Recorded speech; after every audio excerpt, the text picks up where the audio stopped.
Firefighters remain on high alert after battling through the night to contain dozens of blazes burning across southern Queensland and northern New South Wales. In the Gold Coast Hinterland, bushfires have badly damaged the heritage-listed Binna Burra Lodge. There's a prepare to leave alert for surrounding areas, with fire crews desperately trying to halt a blaze that flared almost a week ago.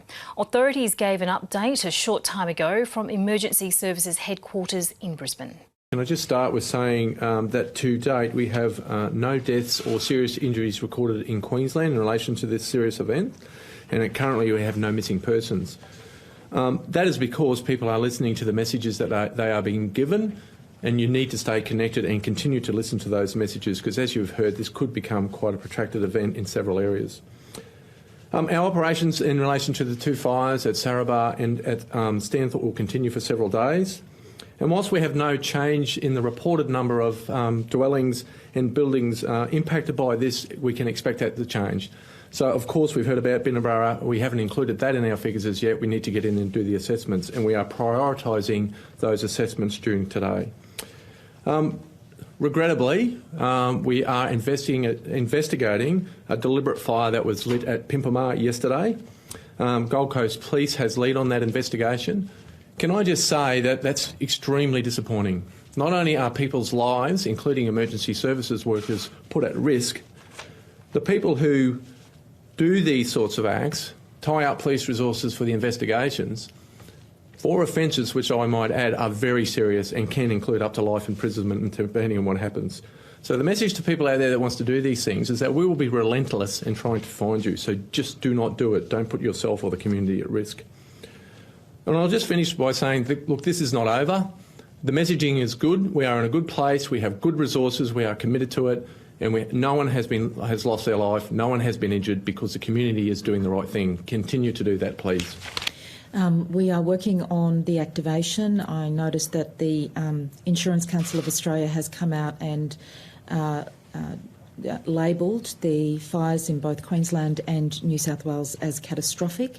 I note also that Suncorp also put out a press release yesterday. So the insurance councils have in fact themselves stood up, and we expect as soon as conditions are safe that they will be doing rapid assessments together with the Queensland Reconstruction Authority to make sure that people have resources and make sure that people have the support that they need during this trying time.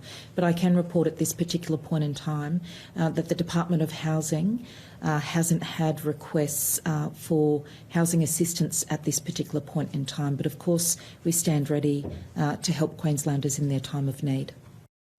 For more, reporter Elise Kinsella joins us now from Canungra near the Gold Coast. And Elise, just take us through the specifics of that fire that's been happening at Binna Burra.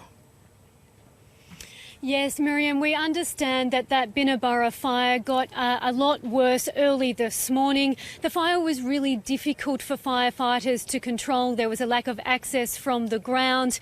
It did get to that historic Binna Burra Lodge. In the last hour, we've had some really devastating pictures come through from the air.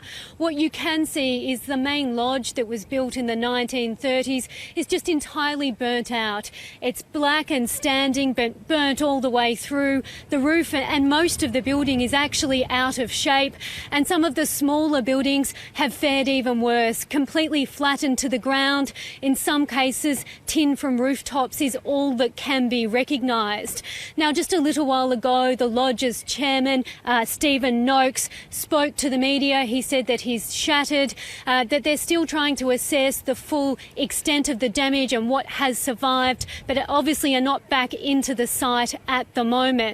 A little earlier this morning, the Queensland Fire and Emergency Services Assistant Commissioner Kevin Walsh spoke, and here he is describing just how difficult conditions are in this fairly remote location. The main problem with the lodge is that there was only one road in and one road out.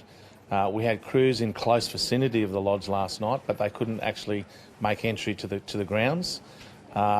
The problem is that it's a very skinny road, and it's surrounded by huge trees because it's in the national park, obviously, and a lot of the trees' bases have been burnt out. So any type of wind, we've got huge trees falling across the roads, and it's an incredibly dangerous situation. So That was occurring in the early hours of this morning. We had to withdraw some resources, but we were unable to get any type of appliance into that location just due to the danger involved at the moment. So Elise, with conditions there so challenging, what are the expectations for that area with the fire continuing over the day? There is some concerns about some nearby communities. Springbrook, the tourist town that people who have been to the Gold Coast from other parts of Australia may know. It's also near National Park and there are some concerns for that area. What we heard this morning from firefighters and emergency service workers is that they want residents in Springbrook to be organised, to be prepared and to just, know what may be coming. Again, here's Kevin Walsh talking about that issue.